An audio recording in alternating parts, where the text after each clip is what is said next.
Se suele decir una persona bipolar. Ya sabemos que es una mujer que cambia de humor y hombres que cambian también de humor. Somos bipolares, podemos llegar a ser. Pero esa es una parte muy pequeña, una parte que apenas tiene problema, aunque tenga problemas. Nosotros no tenemos mucha historia o cultura de ir al psiquiatra como vamos al dentista. Y apenas del dentista tenemos cultura. Solamente vamos por cosas que se han agravado ya. Pero en Estados Unidos y en otros países ir al psiquiatra o al psicólogo es como algo normal. En fin, las personas con bipolaridad y de trastorno de personalidad son aconsejables para los especialistas que vayan a un psiquiatra y le ordene ¿qué? La parte del cerebro, decimos, ¿no? Bueno, pues forma parte del alma. Entonces llegamos al punto en que si reconocemos que podemos tener múltiples personalidades, reconocemos que algo no funciona bien. Entonces, en la Biblia hay indicios de que esta clase de trastorno y de evidencias claras en que los especialistas lo dicen, y en personas extremas también se ven y se notan, en la Biblia hay indicios. Uno de los indicios más importantes que yo he visto a través de la Biblia, hay muchos más, pero este es fundamental porque viene de la boca del Señor Jesucristo, hablando del Evangelio y encima en el Sermón del Monte. El Sermón del Monte se compone de 2 capítulos muy extensos que empiezan con la bienaventuranza en Lucas 5 y termina en Lucas 6, capítulo 5 y capítulo 6. Y en medio del final del 5 llegan estos dos versículos que antes os había leído. Ponte de acuerdo con tu adversario, entre tanto estás en el camino. No sea que el juez te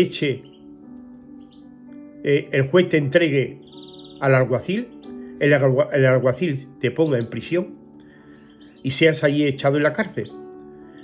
De cierto que no saldrás de allí hasta que pagues el último cuadrante. Esto tiene que ver, a ciencia cierta, profundizando en las Escrituras, que esto tiene que ver con el alma. Para que veáis el ejemplo de los católicos, los católicos han puesto estos versículos aplicándolo al purgatorio, cuando la persona ya muere, porque todo el alma es echada en prisión y allí paga. Y sabéis que se hacen misa por los fallecidos para sacarlo del purgatorio con dinero. El cura hace una misa que se le paga y eso hace posible, según ellos, que esta persona salga del purgatorio, porque allí tendrá que pagar. ¿Veis la relación? Bueno, esto no es así, porque aquí no lo está diciendo el Señor ahí, Jesucristo así. No saldrás de allí hasta que pagues tú el último cuadrante. No lo tenga que pagar un familiar ni hacer una misa al cura. Eso es muy complicado.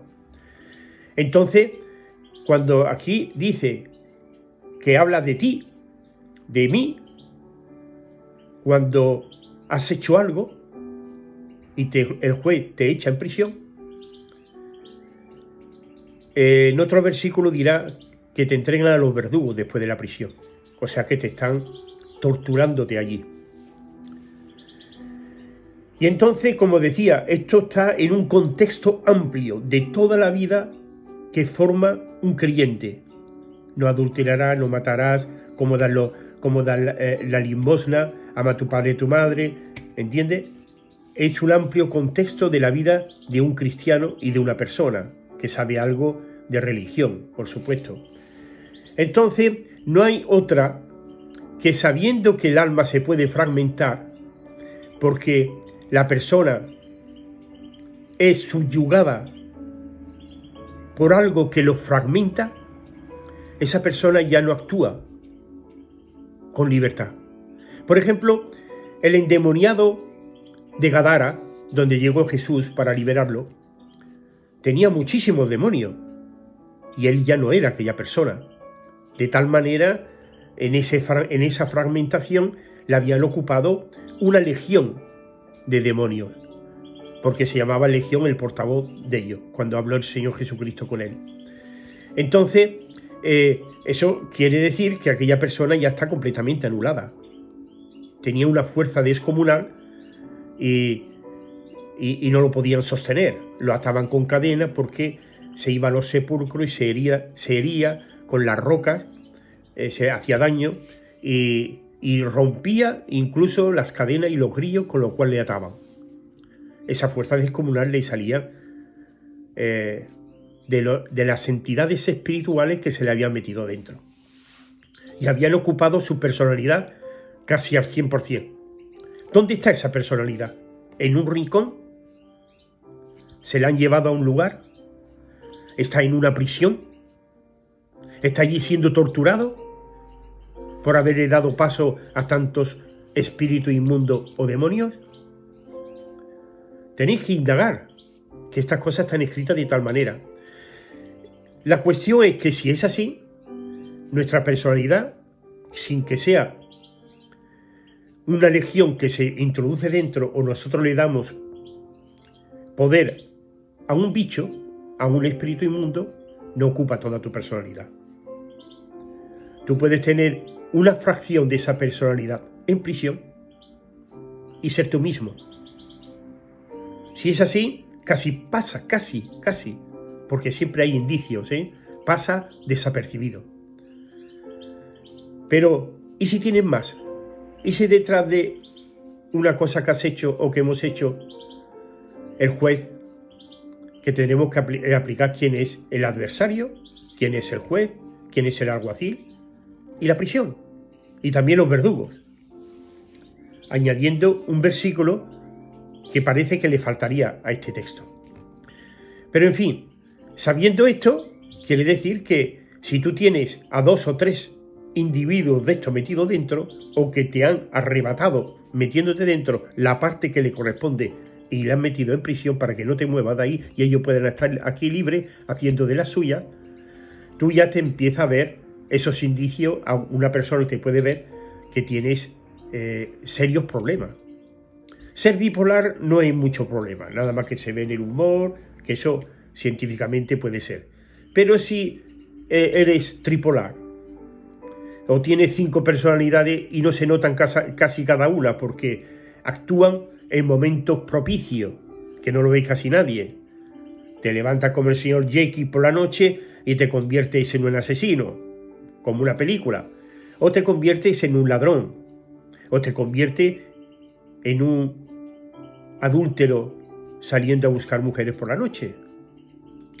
Un sinfín de situaciones que hace posible que aquella persona no pueda carburar, se dice así vulgarmente, pero que no pueda actuar con equilibrio en su vida. No es solamente que de pronto salta su mal genio y de pronto dice gracias por haberme ayudado, algo así, que no tiene nada que ver con aquella furia. Pero imaginaros vosotros si de poco a poco el alma tan fragmentada, en psicología eso es un atractivo para los especialistas, investigar cómo esa persona se puede mover con un montón de personalidades. Ya habéis visto las películas que habla a una persona de una manera y a otra persona se le puede hablar de otra manera mientras que surja el contacto y poder conectar hablando con él. Entonces venimos a lo mismo. Esa persona está fragmentada su alma. Ya no es Juan Madroñal Pérez. Ya no es, perdonad este apellido que me acabo de inventar. Ya no es esta persona. Esta persona es Juan Madroñal Pérez, el escáner de identidad, pero su personalidad está muy fragmentada y necesita un recogimiento. Incluso se puede hacer daño, sabiendo que puede herirse o tirarse por un balcón. Entonces llegamos al raíz del problema. Dice el Señor que esa persona está en prisión porque ha cometido un delito, porque claro, vemos que va un juez. El adversario es tu enemigo, ese es tu policía que ve que has hecho algo indebido y te entrega al juez. El juez ve la boleta, ve la multa que te ha hecho el adversario y dice, sí, a la cárcel.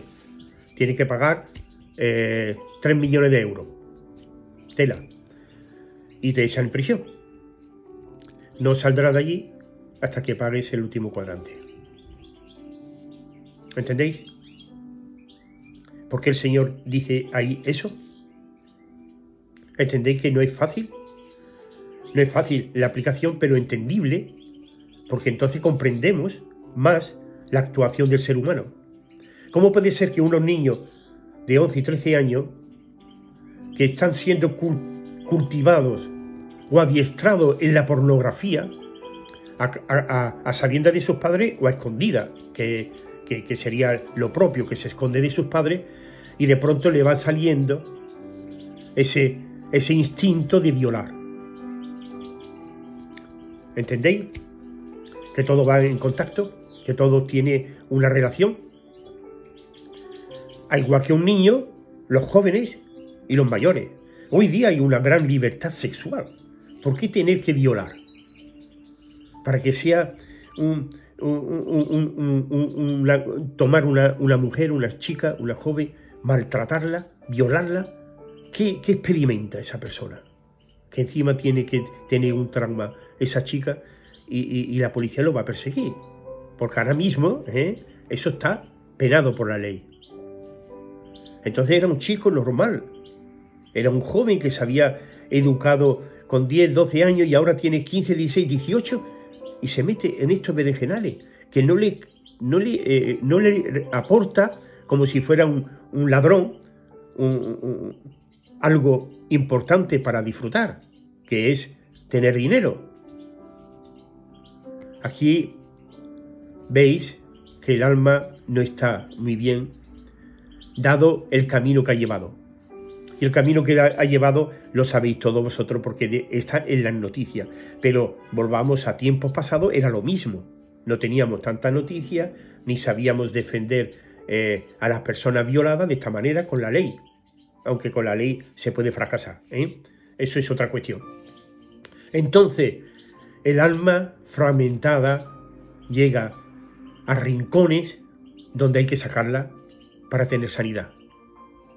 Ya podréis decir vosotros que los psicólogos y psiquiatras tienen medios para canalizar todo esto.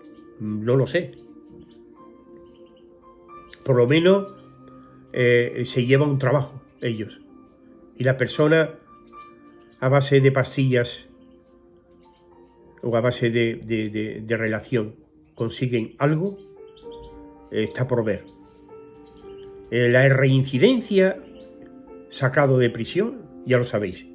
Un violador, después de 15, 20 años en la cárcel, sale y lo primero que hace es violar. De tal manera lo tiene incrustado en su fuero interno, en su alma, en su alma. Porque el torturador, el verdugo, le está en prisión torturándole sobre este tema. Y este tema se le refleja en su vida. Ahí está la explicación, que por qué está allí.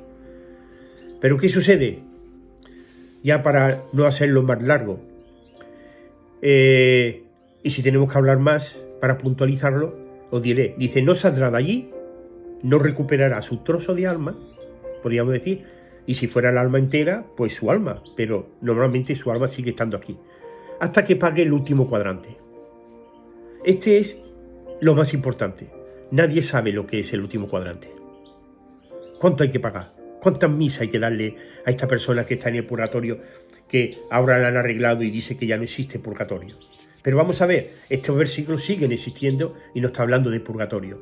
Y no está hablando de purgar. El último cuadrante, vamos a decir el secreto, es una pequeñita moneda de los judíos cuando el Señor Jesucristo estaba aquí. Una pequeñísima moneda. Eso es un cuadrante. Entonces el precio es muy poco. Una monedita de 10 céntimos nuestra, hoy día, es una cosa tan pequeña que no tiene valor. Apenas tiene valor. Entonces, así de fácil se paga. Porque no se trata de lo que pagas, sino de lo que dices y haces. el arrepentimiento y pedirle perdón al Señor Jesucristo hace de que tú salgas de prisión. Y se solucione esa y las otras porciones del alma que te tienen en prisión.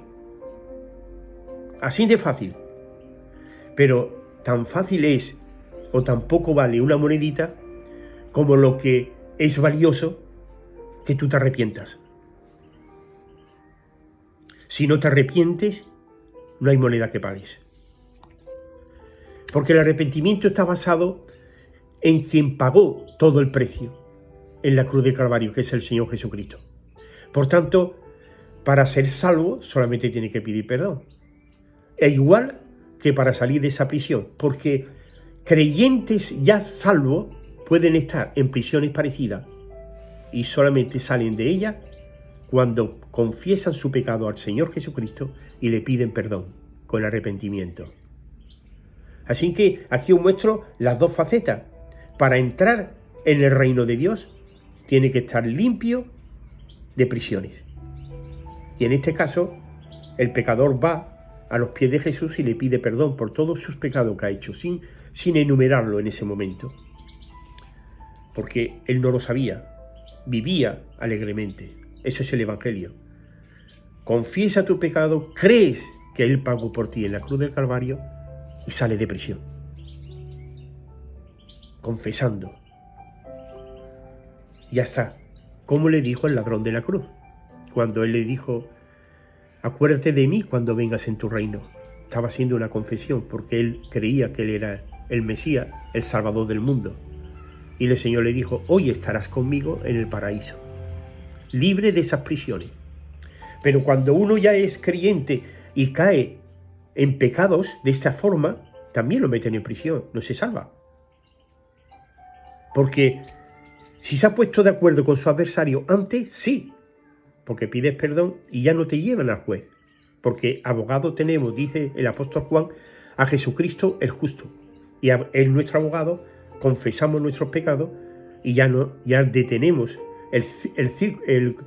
como se dice ahora en cualquier tribunal, se corta la línea de actuación. Por eso las palabras primeras dice: ponte de acuerdo con tu adversario, entre tanto estás en el camino. No lo dejes pasar mucho, porque el adversario va al juez. Porque se huele ya el pecado, el delito, y el juez te echa en prisión. Entonces, aquí tenéis la explicación muy acertada sobre estos dos versículos, que si los saca de los dos capítulos, los dos capítulos siguen valiendo lo mismo, pero el Señor Jesucristo lo introdujo ahí, lo encajó ahí en medio de los dos capítulos para arreglar que todas las cosas que hiciéramos tuvieran una solución rápida, no esperar ir a prisión, porque los trastornos son muchos. Y mientras más tiempo dura, menos tienes capacidad de arrepentirte. Eso pasa con el mundo. Se le predica el Evangelio a una persona una y otra, 1 año, 2 años, y dice: no, de momento no, yo cuando sea más mayor. Y cuando sea más mayor ya tiene tu alma endurecida, tu conciencia ya está quemada y no tienes capacidad de arrepentimiento. ¿Qué Evangelio? ¿Qué fruto de salvación te van a dar si no te vas a arrepentir por todo lo que hiciste? Por eso el Señor llama en un momento puntual, y en ese momento puntual las oportunidades hay que cogerlas. Claro que el Señor tiene paciencia y te volverá a hacerlo, pero porque tú no te cierras y no te endureces. Pero hay personas que se han endurecido tanto que ya buscan en sí que se le lleve donde necesite pagar lo que debe. Y entonces ese pago ya es eterno. Ya no es sacarlo de la prisión, ya va directamente a la eternidad sin nadie que le respalde. Esto es puro evangelio. El que quiere y cree, ese será salvo. Y el que no, será condenado. Es fuerte, pero está escrito en los evangelios de hace 2000 años. Cualquiera puede leerlo en las Escrituras. Y estos 2 versículos están ahí escritos desde hace 2000 años. Ojo. Si los católicos lo aplicaron a esto del purgatorio, nadie ha dicho nada. Y ahí se quedó durante mucho tiempo hasta que han conseguido cerrar el purgatorio. Pero los otros creyentes de otras denominaciones cristianas siguen con eso pensando que es solamente el perdón. Pues no. Cualquier pecado que haga es tan igual que el perdón. Adulterar, matar, robar, no honrar a tus padres y a tu madre, ser desobediente, todo eso te lleva a prisión. No es solamente la falta de perdón, eso es uno más. Que el Señor te bendiga y te guíe.